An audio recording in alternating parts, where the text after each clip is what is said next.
दोस्तों, महात्मा बुद्ध कहते हैं कि मानव शरीर स्वास्थ्य का रहस्य है।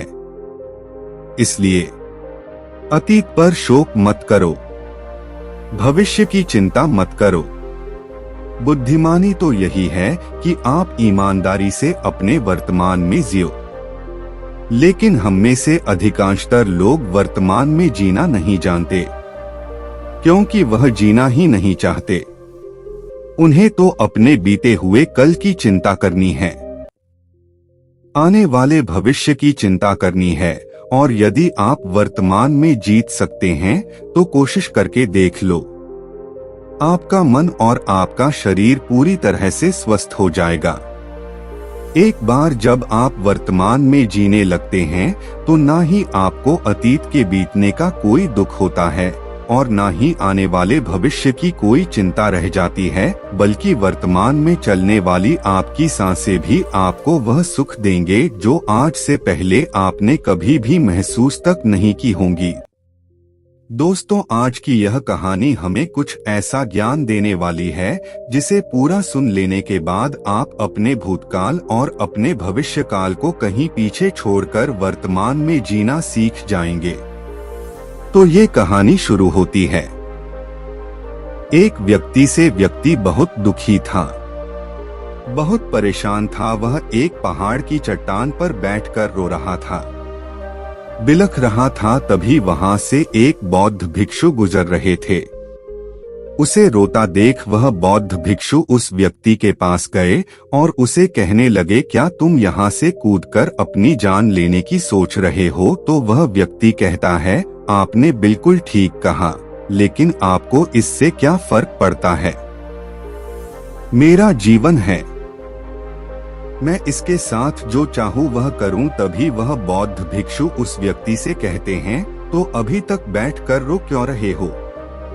अगर तुम्हें ये करना ही है तो यहाँ पर बैठकर रोने से क्या फायदा? इस बात को सुनकर वह व्यक्ति थोड़ा सा क्रोधित हो जाता है और उन बौद्ध भिक्षु से कहता है, देखिए महाराज, यहाँ पर मैं जो भी करने आया हूँ वो तो मैं करूँगा ही, लेकिन आपको इसमें दखलंदाजी करने की कोई जरूरत नहीं। इतना कहते ही फूट फूट कर रोने लगता है। तभी वह बौद्ध भिक्षु उससे कहते हैं, अच्छा यह बताओ, क्या तुम सब कुछ छोड़ आए हो या फिर अपने साथ कुछ लाए हो? तभी वो व्यक्ति इस सवाल का जवाब देते हुए कहता है, सब कुछ छोड़ आया हूँ। मेरे पास अब कुछ नहीं, ना मेरे पास खोने के लिए कुछ बचा है, तो फिर भला मैं जी के क्या करूँगा? यह सुन वह बौद्ध भिक्षु उस व्यक्ति से कहते हैं, यदि ऐसा है तो तुम अपने सर पर यह बोझ लिए क्यों ढो रहे हो? बौद्ध भिक्षु की इस बात को सुनकर वह व्यक्ति थोड़ा सा आश्चर्यचकित हो जाता है और उन बौद्ध भिक्षु से कहता है, हे गुरुवर, मैं कौन सा बोझ लेकर ढो रहा हूँ? मेरे हाथ खाली है और मेरे पास कुछ भी नहीं है। तभी वह बौद्ध भिक्षु कहते हैं कि तुम्हारी सांसें भी ठीक से नहीं चल रही। तुम यहाँ पर आए तो हो इस दुनिया को छोड़ने और फूट फूट कर रोए भी जा रहे हो। एक खाली इंसान कभी भी ऐसा नहीं करता। जो कंगाल हो चुका हो, जिसके पास और कुछ ना बचा हो, वह भला क्यों रोएगा? यह सुन वह व्यक्ति और भी क्रोधित हो जाता है और वह बौद्ध भिक्षु से कहता है, आपको इससे क्या मतलब? तभी वह बौद्ध भिक्षु उस व्यक्ति से कहते हैं, क्या तुमने कभी अपने अंदर की ओर झांकने की कोशिश की है? तुमने कितना बोझ उठाया हुआ है? तुम कितना बोझ लेकर अपने इन दोनों कंधों पर ढो रहे हो? इन सभी बोझों को कब तक ढोओगे? इन बोझों को यहीं पर उतार दो और थोड़ा सा हल्का हो जाओ। कब तक इन बोझों के तले दबे रहोगे? जैसे ही उस व्यक्ति ने उन बौद्ध भिक्षु के मुख से यह सारी बातें सुनी और वह तुरंत ही उनके चरणों में गिर पड़ा और उनसे हाथ जोड़कर कहने लगा, हे गुरुवर, अभी तक मुझे कोई समझ नहीं पाया। यहाँ से कई लोग आए और गुजर गए, लेकिन किसी ने भी मुझसे यह सब नहीं कहा। आपने तो मेरे मन की बात पढ़ ली। यहाँ था कि मेरे घर वाले तक मुझे नहीं समझ पाए, लेकिन आपने एक बार में ही मुझे पूरी तरह से पढ़ लिया। आगे वह व्यक्ति उन बौद्ध भिक्षु से कहता है, क्या आप मेरी इस समस्या का समाधान कर सकते हैं?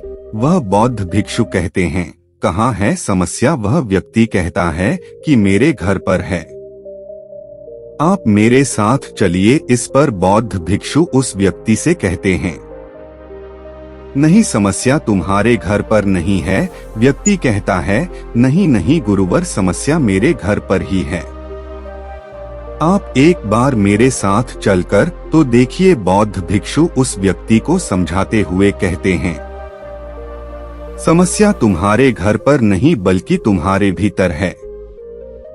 क्या तुमने कभी अपने भीतर झांकने की कोशिश की है? सारी समस्याएं तुम्हारे भीतर हैं। जब तक तुम उसका समाधान नहीं करोगे तब तक तुम्हें हर जगह हर समय केवल समस्या ही नजर आएंगी। और यदि समस्या घर पर है तो तुम इस पहाड़ की चोटी पर क्या कर रहे हो? तुम तो कह रहे थे कि तुमने पीछे सब कुछ छोड़ दिया है, अपना घर, अपना परिवार, अपने सगे संबंधी, और यदि तुमने यह सारी चीजें छोड़ ही दी हैं तो तुम्हारी समस्या भी वहीं पर छूट गई। तो फिर भला तुम इतने परेशान क्यों हो? बौद्ध भिक्षु के मुख से यह सारी बातें सुनकर वह व्यक्ति कहता है, हे गुरुवर, आप सही कहते हैं, मैं आपकी बातों को समझ पा रहा हूँ। कमी तो मेरे अंदर है, मैं किसी काम का नहीं हूँ। मैं जब भी कोई काम करने जाता हूँ तो सब बिगाड़ देता हूँ, मेरे हाथों सारे काम गड़बड़ हो जाते हैं। मैंने आज तक कोई काम ढंग का नहीं किया, मेरी तो किस्मत ही खराब है। उस व्यक्ति के मुंह से यह सारी बातें सुनकर बौद्ध भिक्षु मुस्कुराने लगे और उस व्यक्ति से कहा, अच्छा, तुम्हें लगता है कि तुम्हारी किस्मत खराब है, तो मुझे यह बताओ क्या खराबी है तुम्हारी किस्मत में? तभी वह व्यक्ति बौद्ध भिक्षु से कहता है कि हे गुरुवर, मुझे व्यापार करना था और व्यापार करने के लिए धन चाहिए था, तो मैंने अपने परिवार से थोड़ा सा धन लिया और उसी धन से अच्छा सा व्यापार खड़ा किया, लेकिन मेरा व्यापार ज्यादा समय तक नहीं चल सका। शुरू में मेरे परिवार वालों ने मेरा पूरा साथ दिया और तब तक सब कुछ ठीक ही चल रहा था, लेकिन धीरे धीरे मुझे मेरे व्यापार में नुकसान होने लगा और यह सब देख मेरे परिवार वाले मुझसे नाराज हो गए और मुझसे दूर चले गए। मैं तो चाहता था कि मैं अच्छा व्यापार करूं, अच्छा धन कमाऊं, ताकि मैं अपने परिवार को संभाल सकूं, उन्हें वह हर सुख सुविधा दे सकूं जो वो चाहते हैं। मैं तो सब उन्हीं के लिए कर रहा था, लेकिन वो लोग मुझे समझ नहीं पाए और मुझे ही इसका जिम्मेदार ठहराते हैं, और मुझे भी यही लगता है कि मैंने गलत किया, क्योंकि मेरा भी एक मित्र है और उसने भी मेरे साथ में ही व्यापार शुरू किया था, लेकिन उसका देखो, उसका व्यापार बहुत अच्छा चल रहा है। वह जब भी घर मेरे आता है तो अपने अच्छे व्यापार की बातें अवश्य बताता है। वह हमेशा यह कहता रहता है कि किस तरह से उसने अपने दम पर इस व्यापार को खड़ा किया है और उसे चलाने में भी वह सक्षम है, किस तरह से उसने जी तोड़ मेहनत की और अपने व्यापार को उन ऊंचाइयों तक ले गया। यह सब सुन मेरे परिवार वाले भी मुझसे कहते हैं कि देख, वो तेरा मित्र है, वह अपने व्यापार को कहां से कहां ले गया और तूने तो हमारी जमा की हुई पूंजी भी गवा दी, हमारा नुकसान करा दिया। मेरे परिवार वाले मुझसे हमेशा ही यही कहते रहते हैं कि तेरे बस का कुछ नहीं। इन्हीं तानों को सुन सुनकर मैं बड़ा परेशान हो चुका था, इसलिए मैंने कर्जे लिए और नया व्यापार खड़ा किया, लेकिन वहां पर भी मुझे मुंह की खानी पड़ी और मेरा व्यापार पूरी तरह से चौपट हो गया। अब तो हालत यहाँ तक आ चुकी है कि मेरा घर भी अब गिरवी पड़ा हुआ है। अब आप ही बताइए मैं क्या करूं? तभी वह बौद्ध भिक्षु उस व्यक्ति से कहते हैं कि अच्छा, तुम्हें यह पता है तुम्हारा मित्र तुम्हारे पास क्यों आता था? तभी वह व्यक्ति कहता है, हाँ, मुझे अच्छी तरह से पता है। वह मुझे मेरे घर वालों के सामने नीचा दिखाने आता था, मेरी बुराई करने आता था, वह यह जताने आता था कि वह मुझसे व्यापार में कई गुना अच्छा है, श्रेष्ठ है। वह चाहता है कि मैं उसकी सफलता देखकर दुखी रहूं, तड़पता रहूं और परेशान रहूं। तभी वह बौद्ध भिक्षु उस व्यक्ति से कहते हैं, क्या तुम उसके व्यापार को देखकर सच में दुखी रहते थे? वह व्यक्ति कहता है, हाँ, इतना अच्छा व्यापार उसने खड़ा किया है और मेरा व्यापार चौपट हो गया, तो यह देखकर मुझे तो दुख होगा ही, मुझे तो जलन होगी ही। तभी वह बौद्ध भिक्षु उस व्यक्ति से कहते हैं, तुम्हें दुख किस बात का था, अपनी असफलता का या फिर अपने दोस्त की सफलता का? तभी वह व्यक्ति उनसे कहता है, अपने असफल होने पर मुझे इतना पछतावा नहीं था, लेकिन वो इतना सफल हो चुका था कि उसे देखकर मेरे मन में ईर्ष्या होती थी, जलन की भावना होती थी और मैं यह देखकर दुखी रहता था, पछताता रहता था, तड़पता रहता था। तभी वह बौद्ध भिक्षु उस व्यक्ति से कहते हैं कि इसका अर्थ यह हुआ कि यदि तुम्हारा मित्र भी असफल हो जाए तो तुम्हें खुशी होगी? तो वह व्यक्ति कहता है, हाँ, मुझे बड़ी खुशी होगी। अगर वह असफल हो जाए, उसका व्यापार चौपट हो जाए। और यही सुन वह बौद्ध भिक्षु फिर से एक बार मुस्कुराने लगे और उस व्यक्ति से कहते हैं कि इसका अर्थ तो यही हुआ कि तुम्हारी खुशी तुम्हारे मित्र पर निर्भर करती है। यदि वह चाहे तो तुम्हें खुश कर दे और यदि वह चाहे तो तुम्हें दुखी कर दे, क्योंकि तुम तो न खुद से खुश हो सकते हो न ही दुखी, तुम तो अपने मित्र के गुलाम बनकर रह चुके हो। और अगर यही बात है तो तुम्हारी समस्या का कोई समाधान नहीं है, क्योंकि तुम्हारी खुशियां और तुम्हारी तकलीफें, दुख, यह सब दूसरों के व्यवहार पर निर्भर करती है। तुम्हारे कर्मों से तो तुम्हारा कुछ हुआ नहीं ना, तो तुम अपने कर्मों से खुश हो सके और ना ही दुखी, इसलिए तुम्हारी समस्या का मैं कोई समाधान नहीं कर सकता। तभी वह व्यक्ति उन बौद्ध भिक्षु से कहता है कि गुरुवर, ऐसा मत कहिए, मुझे आपसे बहुत आशा है, क्योंकि आप ही वो हैं जिसने मेरी अंदर की तकलीफों को पढ़ा है, उसे जाना है, उसे समझा है। आपसे मैं विनती करता हूँ कि मेरी इस समस्या का समाधान बताइए। तभी वह बौद्ध भिक्षु उस व्यक्ति से कहते हैं, जब हम दूसरों से आशा बांध लेते हैं तब हम दूसरों पर पूरी तरह से निर्भर हो जाते हैं।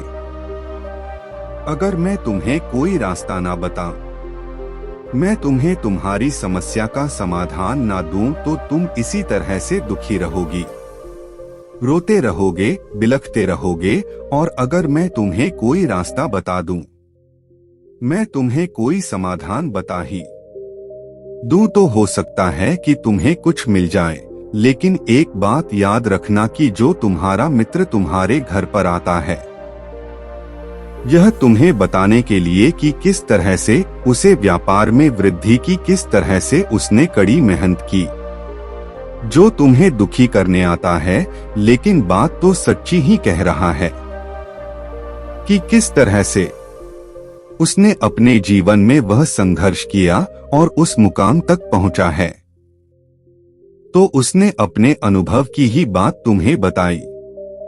अब बचा हो तो तुम उस अनुभव का इस्तेमाल कर सकते हो या उस अनुभव को व्यर्थ जाने दे सकते हो और अपने मन में ईर्ष्या जैसे भाव उत्पन्न कर सकते हो।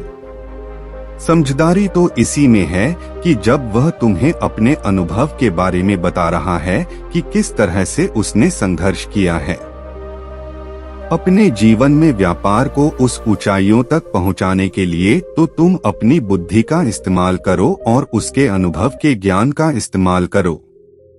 तुम्हें तो खुश होना चाहिए कि तुम्हें जो अनुभव चाहिए था वह तुम्हें बिना मांगे तुम्हारे मित्र से मिल रहा है। इस पर तुम्हें अपने मित्र का आभार व्यक्त करना चाहिए, क्योंकि घर बैठे बैठे तुम्हें वह अनुभव प्राप्त हो रहा है जो तुम अपने जीवन से प्राप्त नहीं कर सके। इसलिए आगे बढ़ो, संघर्ष करो, उस अनुभव का इस्तेमाल करो और हार मत मानो, क्योंकि समय की एक खूबी है, वह चाहे कैसा भी हो वह बदल जरूर जाता है।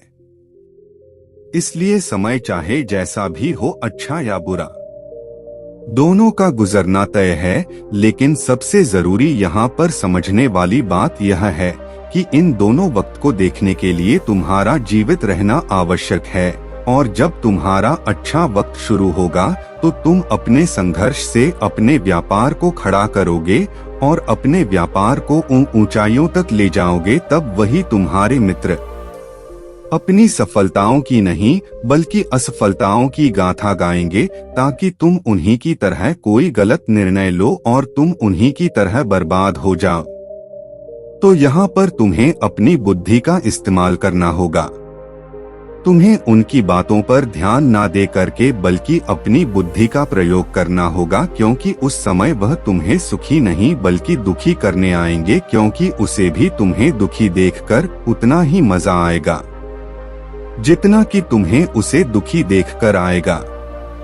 यह सुन वह व्यक्ति उन बौद्ध भिक्षु से कहता है कि हे गुरुवर, आप बिल्कुल ठीक कह रहे हो। मेरे जीवन को मैं नहीं चला रहा, बल्कि मेरे सगे संबंधी और मित्र चला रहे हैं, जो मेरे जीवन में सुख और दुख भरे जा रहे हैं। लेकिन मेरा यहाँ पर एक प्रश्न है।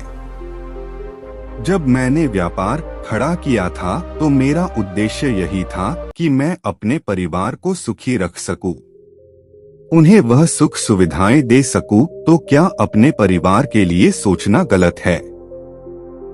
मैं तो अपने परिवार के लिए ही सब कुछ कर रहा था, लेकिन व्यापार में नुकसान होने के बाद वह परिवार भी मुझे छोड़ गया। इस पर बौद्ध भिक्षु मुस्कुराने लगे। तभी वह व्यक्ति कहता है, अब इसमें मुस्कुराने वाली बात क्या है?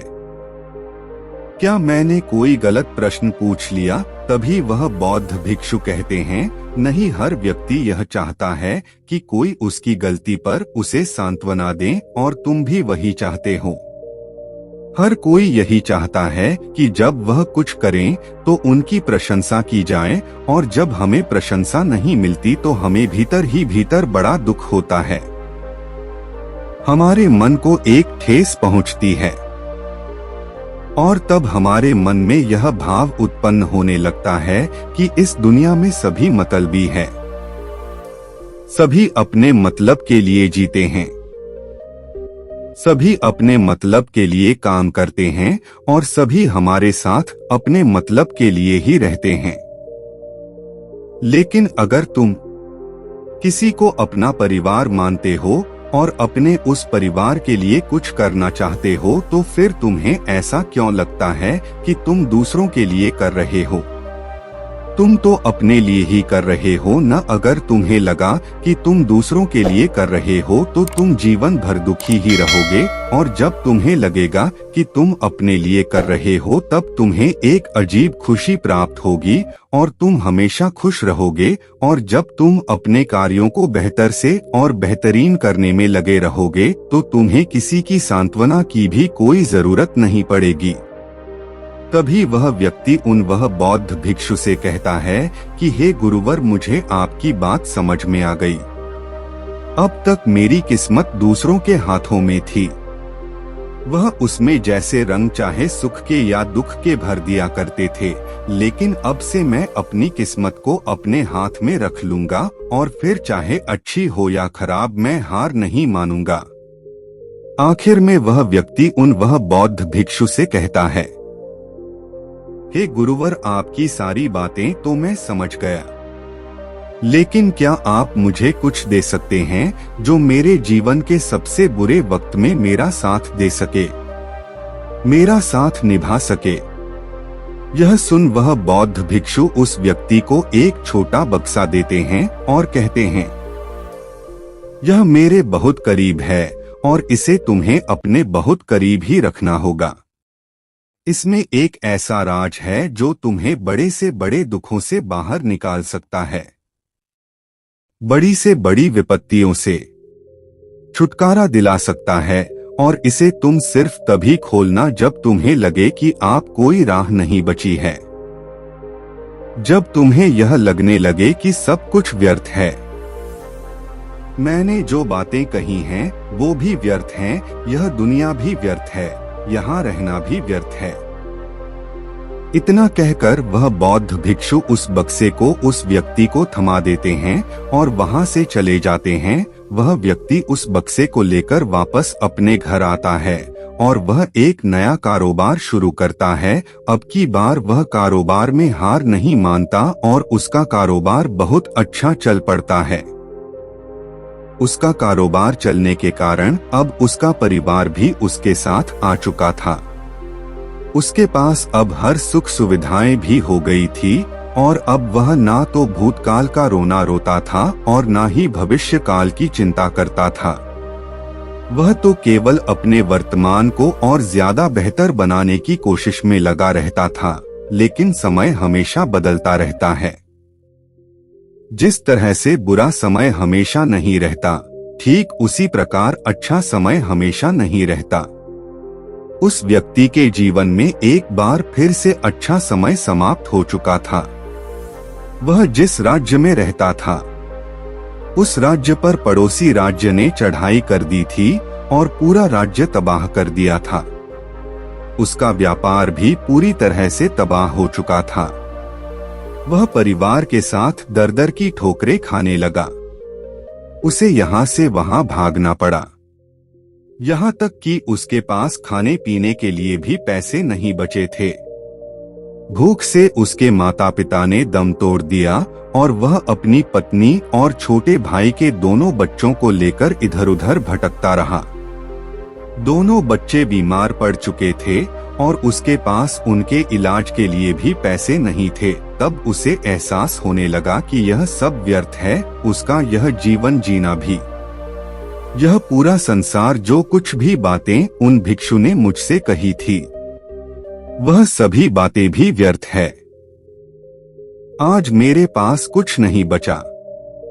आज मेरे पास जीने का कोई मकसद नहीं बचा। उन भिक्षु ने जो कुछ भी कहा था उन सब बातों का आज कोई मतलब नहीं रह गया।